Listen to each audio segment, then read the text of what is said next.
नमस्कार, आप देख रहे हैं वॉइस ऑफ फरीदाबाद और मैं हूं आप सभी के साथ दीपिका। इतनी रात गए आप सभी के साथ लाइव हूं। अक्सर ऐसा होता है कि फरीदाबाद शहर ज्यादातर लोगों के जहन में सिर्फ क्राइम सिटी के नाम से जाना जा रहा है। ऐसा ही इस बार भी देखने को मिल रहा है। आज सेक्टर 18 के बाईपास पर एक मर्डर होता है।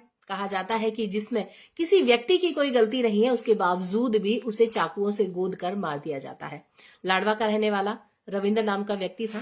क्या 3 लोग बाइक से निकल कर जा रहे थे।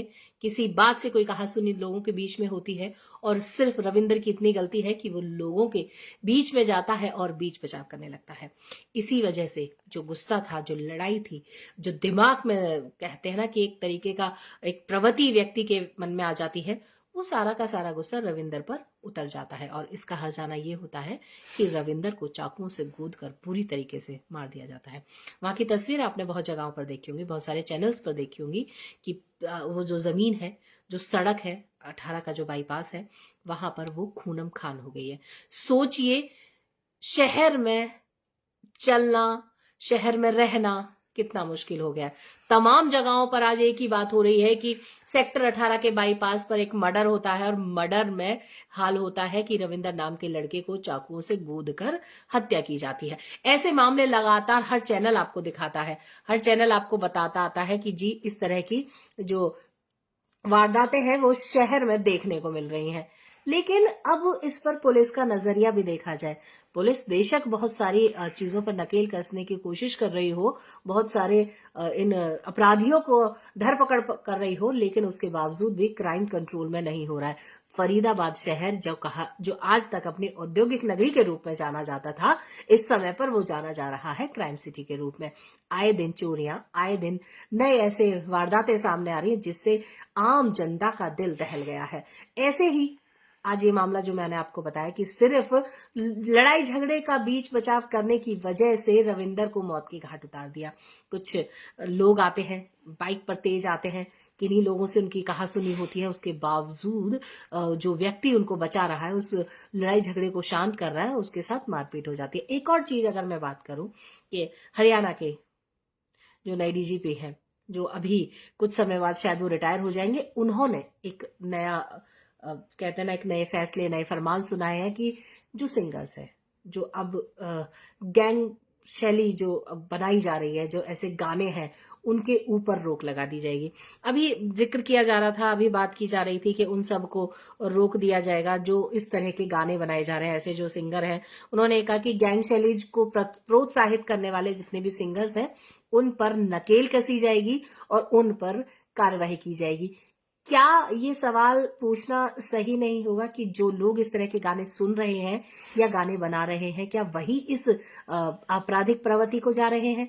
क्या लोग, जो आम लोग रह रहे हैं, जो किसी तरह की वारदातों में शामिल हो जाते हैं, क्या वो किसी तरह के सिंगर हैं या वो किसी तरह की गैंग शैली को प्रोत्साहित करते हैं?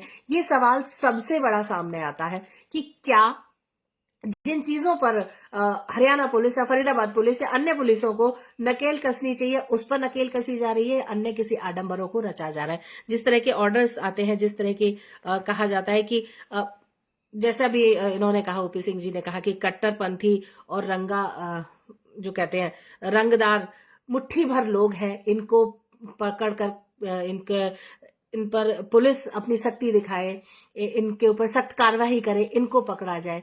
लेकिन एक जो माइंड सेट इस समय पर बनाया जा रहा है कि जिस तरह के गाने जो ये सिंगर्स गा रहे हैं, जिनको लेकर आजकल के युवा उसमें अपने आप को इन्वॉल्व कर लेते हैं। बहुत सी बार आपने देखा होगा कि गानों में पिस्टल्स लहराते हुए भी बहुत सारे गाने ऐसे देखने को अमूमन मिल जाते हैं। हालांकि उन पर पुलिस पूरी तरीके से कह रही है कि उन पर नकेल कसी जाएगी या फिर उनको रोकथाम की जाएगी, उनको रोका जाए, क्योंकि जहां पे बात की जाए गैंग शैली प्रोत्साहन करने वाले गायकों को अपराधी मानकर कार्यवाही करने की जो बात हरियाणा पुलिस कर रही है, डीजीपी ओपी सिंह ने जो पत्र लिखा है, उस पत्र में क्या लिखा है देखते हैं कि क्या बोलते हैं। वो कहते हैं कि गैंग शैली को प्रोत्साहित करने वाले गवैया यानी कि गायकों को अपराधी की तरह देखा जाए। पुलिस इस मामले में जो चिट्ठी के बारे में राज्य के अपराधों को प्रोत्साहित करने वाले जो गाने हैं, लिखने और गाने वालों के विरुद्ध एक बार फिर से जो तेजी अभियान चलाया गया है इन लोगों ने, उसको कहा गया है कि जब ये लोग पुलिस की गिरफ्त में आते हैं या पुलिस पकड़ते हैं तो ये इधर उधर भागना शुरू कर देते हैं। सवाल बहुत मामूली सा है, सवाल सिर्फ इतना सा है कि क्या इसी तरह के लोग जो इन तरह के गानों को बनाते हैं, इन पर नकेल कसनी चाहिए या नकेल कसनी चाहिए उन अपराधियों पर, उन मानसिकताओं पर जो इस तरह की वारदातों को अंजाम दे देते हैं। फिलहाल आज एक खबर ने पूरे शहर में तहलका मचा दिया कि इसमें एक बाईपास रोड पर शाम रात के समय तकरीबन 8 साढ़े 8 बजे की वारदात है, जिसने पूरे शहर को हिला के रख दिया कि एक व्यक्ति जो सिर्फ बीच बचाव करने के लिए आया, रविंद्र नाम का, जो लाडवा गांव से लाडवा का रहने वाला है, उस पर चाकुओं से गोद कर हत्या कर दी जाती है। फिलहाल देखना यह है कि पुलिस इस मामले में कितनी जांच करती है और कितनी जल्दी उन अपराधियों को पकड़कर जेल में बंद करती है। फिलहाल इस खबर में बस इतना ही। ऐसी ही तमाम और खबरों के लिए बने रहिए हमारे साथ और देखते रहिए वॉइस ऑफ फरीदाबाद। नमस्कार।